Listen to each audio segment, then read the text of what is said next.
It didn't matter where we were going. It was the journey that was important. I used to love my bikes. I used to love the touring aspect of it. And I think it was my 40th birthday. I said to Beth, I wouldn't mind giving bikes a go.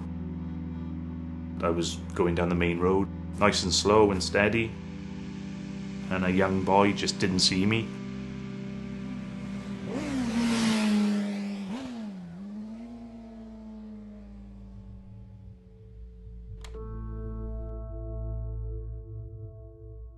I was minutes from dying on the side of the road. I can only recall things that people have told me about the accident. Mentally, it was the toughest thing I've ever had to go through. There you go, Josie. Give it to you. I can remember going into you and you saying, I've told them to take my leg. Just told them that they can go. It's no good to me. And I think that's when I knew that things weren't quite right with you and your mind, yeah. Right. No matter how much people tell you to look forward, it's so difficult not to look back and just feel distraught sometimes.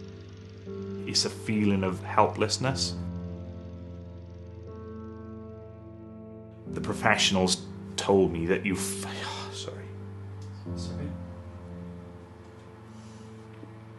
They told me that you feel grief, and I never understood what they meant until you start to realise how it affects your day-to-day living.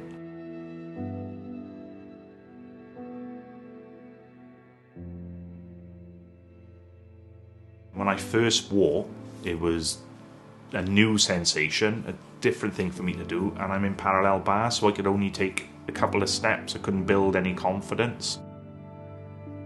I do a little bit of walking, some hip mobility and some upper body strength work. And Yakko the one day said, we've got this new treadmill, do you want to give it a go?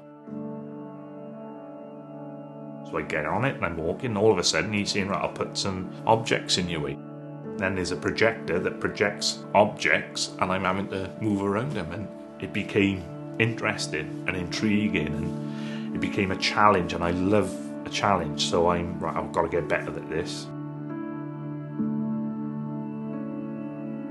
There was all different types of functions I could do. I could walk in a slalom, in a straight line, over stepping stones, over obstacles. And when Yakko explained to me that it was intuitive, so rather than just randomly send them out, it was so clever that it would work out my stride patterns and then put an object exactly where I wanted to put my foot.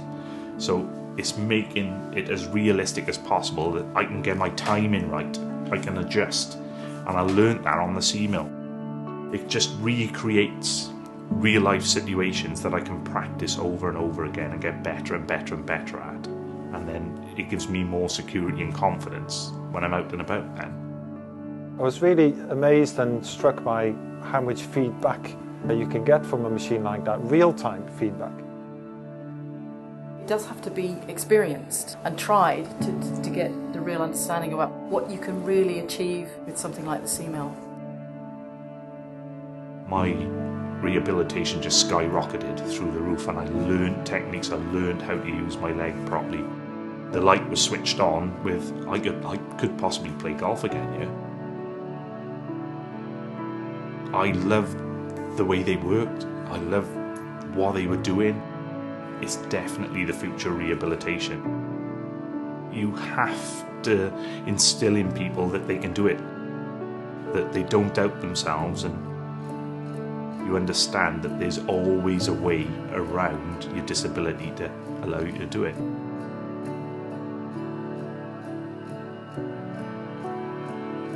It's so difficult to explain this. I'm so confident about what I do and how I feel about myself and my abilities now. But I never felt like that before the accident. I always doubted myself. Now I'm a strong believer in fate, that things happen for a reason. The accident has given me opportunities that I intend to grasp. I like to describe myself as I'm Mike. I'm a golfer that happens to have a disability, but I will never let that disability define me.